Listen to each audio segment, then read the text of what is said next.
Il ne changera pas de cap et il ne cesse de le dire depuis le début de la crise, permettant de vérifier une nouvelle fois la justesse de cet adage « il n'est pire sourd que celui qui refuse d'entendre ». Macron est atteint, entre autres, du syndrome Edward Smith. Vous savez, Edward Smith, c'est ce commandant qui a propulsé le paquebot Titanic sur un iceberg et malgré les nombreux messages d'alerte qui ont précédé le naufrage.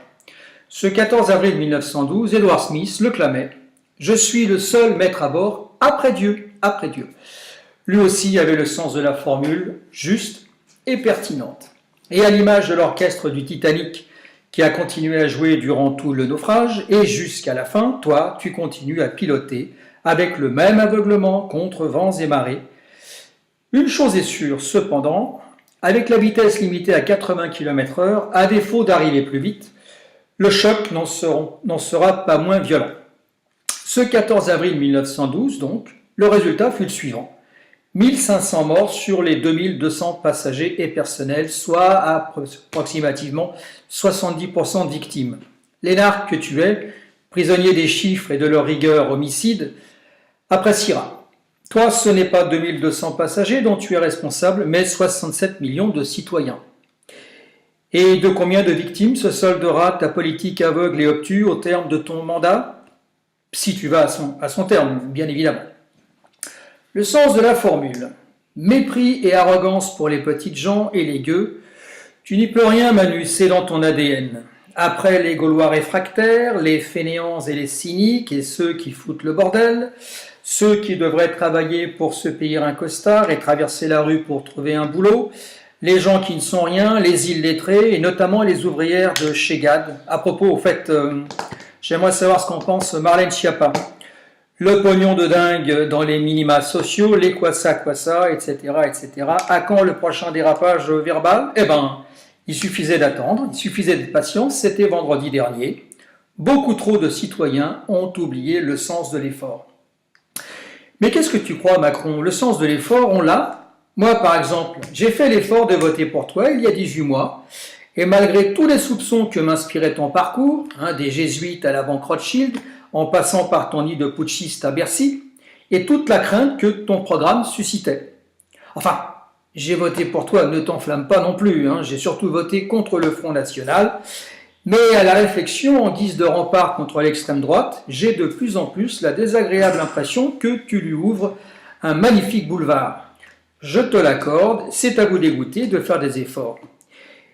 Et comme elle avait aveuglé Chirac en 2002, ta victoire t'aveugle, Manu. Et tu le sais, fais gaffe, car au pays des aveugles, les Le Pen sont rois. Incontestablement, tu as le sens de la formule, malheureuse. Et si Michel Audiard est l'un de tes maîtres à penser, aux côtés de Paul Ricoeur, Hegel, Spinoza, lui au moins savait dégoupiller avec discernement. Entre le président et les tontons flingueurs, ce n'est pas le même Gabin qui nous a donné d'entendre et d'apprécier. Oui, Manu, incontestablement, tu as le sens de la formule. Tu oses, tu oses. Et tu sais ce que Audiard disait de ceux qui osent? Je te fais confiance pour trouver dans son répertoire une citation en retour. Autre formule, il faut savoir arrêter une grève. Ah, au moins celle-là, elle n'est pas de toi et elle est magnifique. Cependant, on se demande souvent comment et jusqu'où le gouvernement et ce porte-flingue vont repousser les limites du supportable. Il faut savoir arrêter une grève. Avec une telle référence, on atteint des sommets d'audace et de cynisme qui frisent l'obscénité. Le gouvernement en appelle aujourd'hui à Maurice Thorez. D'audace en provocation, ne va-t-il pas bientôt se réclamer de Jaurès et pourquoi pas de Robespierre? Ce qui, pour un Jacopin dur et pur comme toi, serait une façon inattendue de boucler la boucle. Mais avant de citer Thorez, aie la décence de porter un regard sur le contexte et les circonstances. La semaine de 40 heures au lieu de 48, les contrats collectifs, les 15 jours de congés payés. Que n'a-t-on entendu à l'époque la droite et le patronat hurler à la mort contre ces mesures qui allaient les étrangler et qui allaient les contraindre à mettre la clé sous la porte. Ces mêmes patrons d'ailleurs qui firent fortune grâce aux mesures du Front populaire. Je parle bien sûr d'Eugène Schuller, patron et créateur de L'Oréal, qui doit tant aux congés payés. Tu admettras, dans ces circonstances, Manu, que 10 milliards de miettes lâchées au mois de décembre font plutôt pâle figure en comparaison. Et que dire des accords de Grenelle en 68? Venons-en au grand débat. Il y aurait tant à dire sur ta gouvernance, tes méthodes et tes maladresses. Mais venons-en au fait du jour, le grand débat. À peine mis en place, ce grand débat nous montre déjà ses limites. En effet, il y a des sujets tabous. Nous sommes passés en un mois du « il n'y aura aucun tabou et on pourra parler de tout » à « si on veut que ça se passe bien, ce n'est pas possible de tout mettre sur la table » et pour finir, il ne faudrait pas que ça parte dans tous les sens. Traduisez, il ne faudrait pas que ça parte en couille. Le gouvernement va donc choisir d'encadrer le débat. On appréciera au passage l'euphémisme qui permet d'éviter de dire « le gouvernement va verrouiller le débat ». Devraient être débattus donc les sujets suivants. Fiscalité, régime des retraites, écologie sans toucher au tabou. Je parle des chasseurs, etc. Citoyenneté, RIC, services publics et de proximité et par ricochet, aménagement du territoire. Mais hors de question d'aborder les thèmes suivants, a priori exclus du débat. Sans doute sommes-nous trop cons. La loi travail, la réforme de la SNCF, la loi sur la formation professionnelle, la semaine de 4 jours à l'école primaire, la transformation de l'impôt sur la fortune en impôt sur la fortune immobilière, la CSG des retraités, et entre autres. Exclut également l'avortement, le mariage pour tous, la peine de mort, la bioéthique. C'est pas moi qui t'en voudrais par contre. Exclut aussi les grandes questions internationales et européennes. Rien sur deux grands moments de la démocratie que furent le référendum de 2005 sur la Constitution européenne et le traité de Lisbonne de 2007. Rien sur la loi du 3 janvier 1973, dite loi Giscard, Pompidou et Rothschild, fin de notre souveraineté et point de départ de la merde dans laquelle nous sommes et de la dette publique. On doit vraiment être trop con. Encore une fois, Manu, tu fais une nouvelle et brillante démonstration de ton mépris et de ton dédain à l'égard des citoyens incapables de s'approprier les sujets de société et d'en débattre intelligemment. Nous serions donc irresponsables. Remarque, comment sur ce point te donner tort? Quand bien même ce fut à reculons, nous avons majoritairement voté pour toi. Toi, qui connaissais ton projet de réforme et de casse, ça a dû te laisser perplexe et te faire doucement rigoler.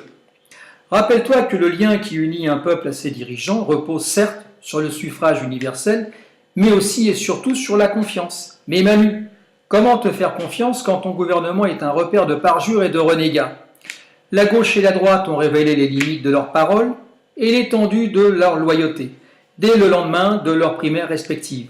Quant au centre, il est au paysage politique français ce que les oubliettes sont à l'architecture féodale. On s'y perd et ça pue.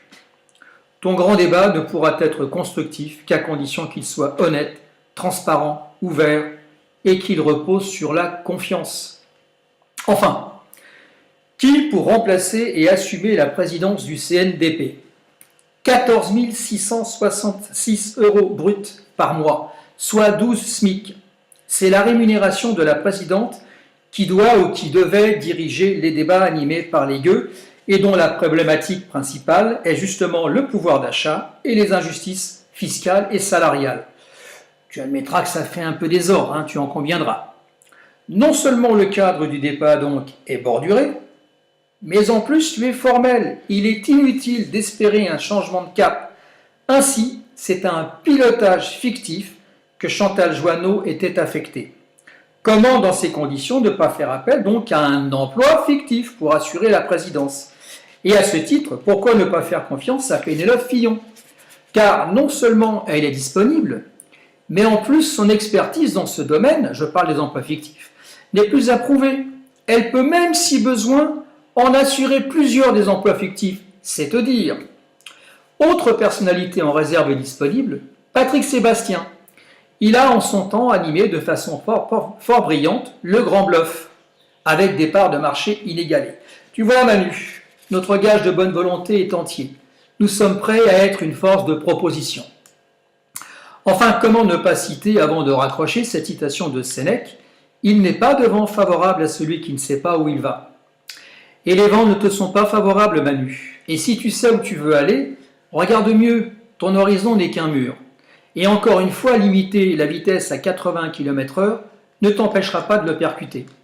Ah, au fait, j'allais oublier, Manu, dernière chose. Ça me gêne un peu, mais j'ai un petit service à te demander. Oh, 3 fois rien. Tu vas comprendre.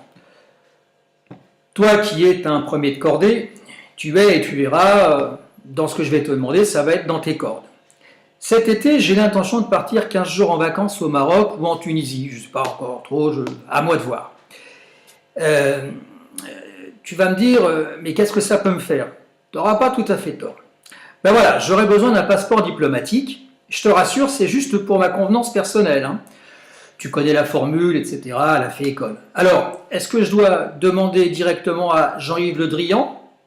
Ou bien est-ce que tu peux t'en occuper? Moi, ça me gêne vraiment de te demander ça, mais si tu pouvais faire quelque chose, toi, ce serait sympa. Vraiment, vraiment sympa. Merci Manu. À très bientôt.